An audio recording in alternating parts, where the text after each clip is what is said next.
6:50 back here with our Smart Start for Wednesday, and happening today is a possible ending coming in the court proceedings for a man charged in a deadly quadruple shooting 4 years ago here in the city. 30-year-old John Gordon is due in court for a disposition hearing. He is that Rochester man who police say shot at 4 people outside of a party on Driving Park Avenue back in September of 2021. 2 of those victims, 35-year-old Jimmy Jones and 23-year-old Sharif Clark, were killed. Another man in his 30s, investigators described as suffering life-altering injuries. That 4th victim was a woman in her 20s. She was shot multiple times, but luckily survived. Gordon was on parole at that time of those shootings for a previous manslaughter conviction, so he now faces multiple counts of murder, assault, and criminal possession of a weapon due to this case. He'll be in court at 2:30 this afternoon. A disturbing investigation happening in Niagara Falls, where police are going back to the home of a man accused of multiple killings, focused on a specific piece of land right behind it. Neighbors in that area say they watched police showing up to the previous home of 61-year-old Richard Fox yesterday afternoon. Still not clear the exact reason why they came back yesterday, but we do know it's the same property where police found human remains earlier this year boarded up underneath some basement stairs. That was in March. Fox is already accused of killing 2 women from the Buffalo area. And what you're seeing here is what was happening in the backyard with officers combing the scene.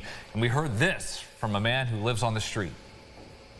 Black undercover cars, there was regular cars, crime scene unit was all down this alley. They've been digging in like, I'm gonna say about 3 feet now. They sift through every few inches, making sure I don't know what they're looking for. He's sitting at the crate with a mask on, and he's just sifting through it as deep as he could get into shattering all the dirt.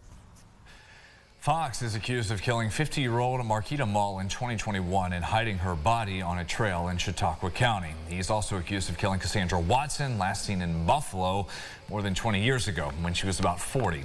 Fox is currently behind bars awaiting trial for these cases. He pled not guilty to all the charges. Your sunrise traffic here at 6:53. We are looking okay, moving along with typical drive times around the Rochester Metro this morning.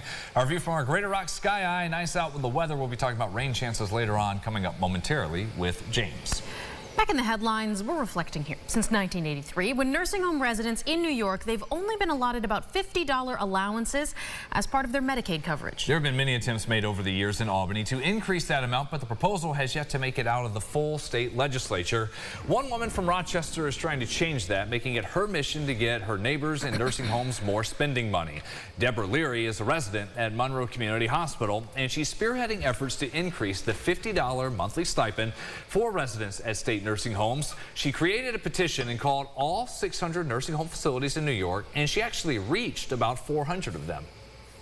Calling the nursing homes, having them put out an activity of people signing the petitions. It's the volume to go into the state and assemblymen to say this is long enough, that we do need something more than $50.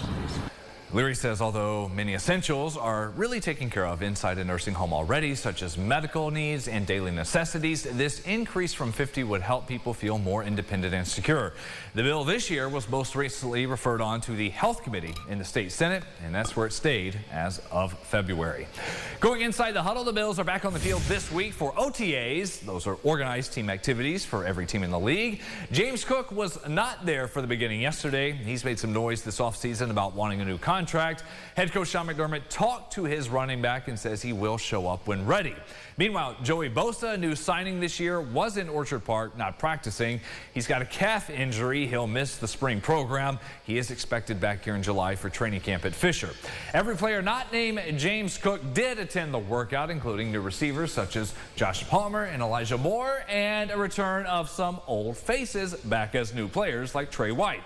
Josh Allen was also there, although he's got a bit of a thing called a wedding coming up Saturday.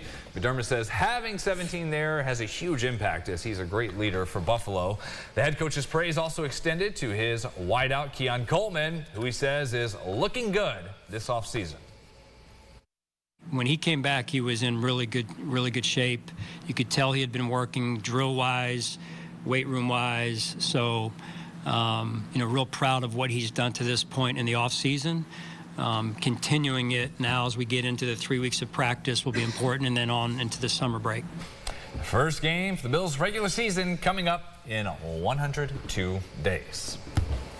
Nice Allen, Saturday. Busy. Yeah. Yeah. He's right. going to have quite the day. These are the easy ones. They're nice to practice in weather that's not steaming hot. Yes. Right? I think this is lovely. Yeah, it's good for outdoor dog walk or get a little bit of exercise. Numbers in the mid-60s. Easy for your body to regulate those temperatures.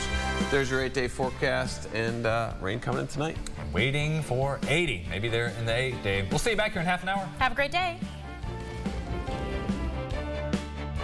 Follow News 8 wherever you are on RochesterFirst.com, Facebook, X, and on our app for news and weather.